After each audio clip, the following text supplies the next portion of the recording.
আজকে কেলটুদাকে জব্বর বোকা বানানো যাবে।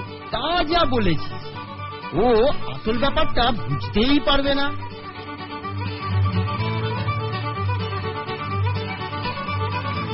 এই মানিক জোর, থাম থাম, তোর হাতে ওটা কিরে ফোনটা? এটা আমার বেহালা, বাজনা প্র্যাকটিসের জন্য।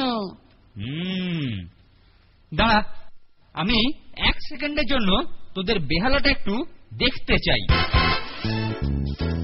দারুণ যন্ত্র, তাই না কেলটুদা? হ্যাঁ হ্যাঁ, আচ্ছা যা তোরা।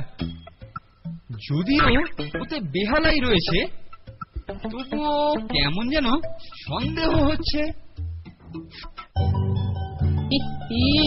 কেলটুদাকে কেমন বোকা বানিয়েছি বলতো। সত্যি ওর মুখটা যা হয়েছিল না।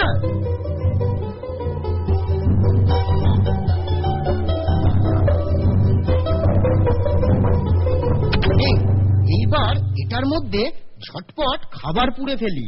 ও ধরতেই পারেনি যে এটা আমাদের খাবার রাখবার বাক্স। আচ্ছা, আমি ঠিকই জানতাম যে তোদের মাথায় এরকম কোন একটা মতলব আছে। দাঁড়া, দেখাচ্ছি মজা। নে, ঝটপট এটাকে লুকিয়ে ফেল।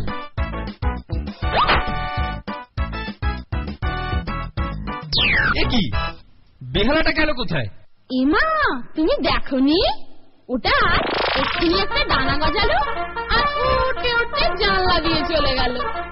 বটে, আচ্ছা ওটাকে খুঁজে পাই, তারপরে দেখাচ্ছি মজা।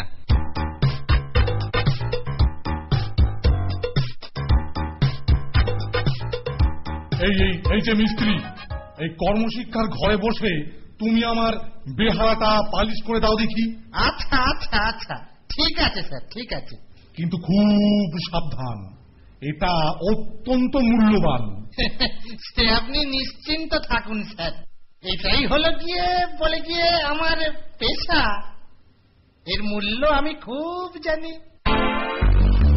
এটারা বেহালাটাকে ঢোকালো কোথায় কোথায় কোথায়? ফুল ফুল বেবি, ঠান্ডা মাথায় এসো চোখ।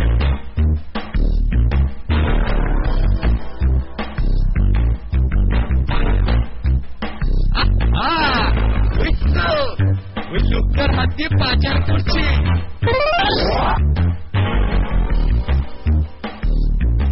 যাই, এই দোকান থেকে এই দেউলোটার জন্য একটা স্পেশাল পালিশ কিনে আনি।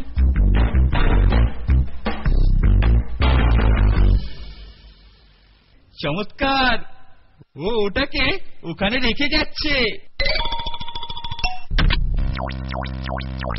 কি রে বাবা, এ তো খোলে না দেখছি।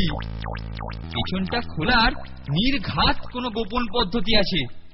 ঠিক হ্যাঁ, দরজাতে ঘা মেরে এটাকে ভেঙে ফেলি।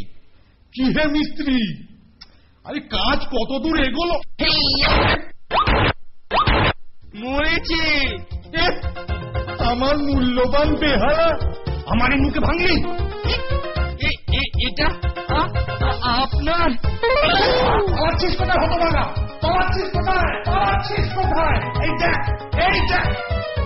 ব্যাপারটা কিরকম হলো ফোনটে? স্যার হঠাৎ কেলটুদার উপর এত খেপে গেলেন, কে জানে।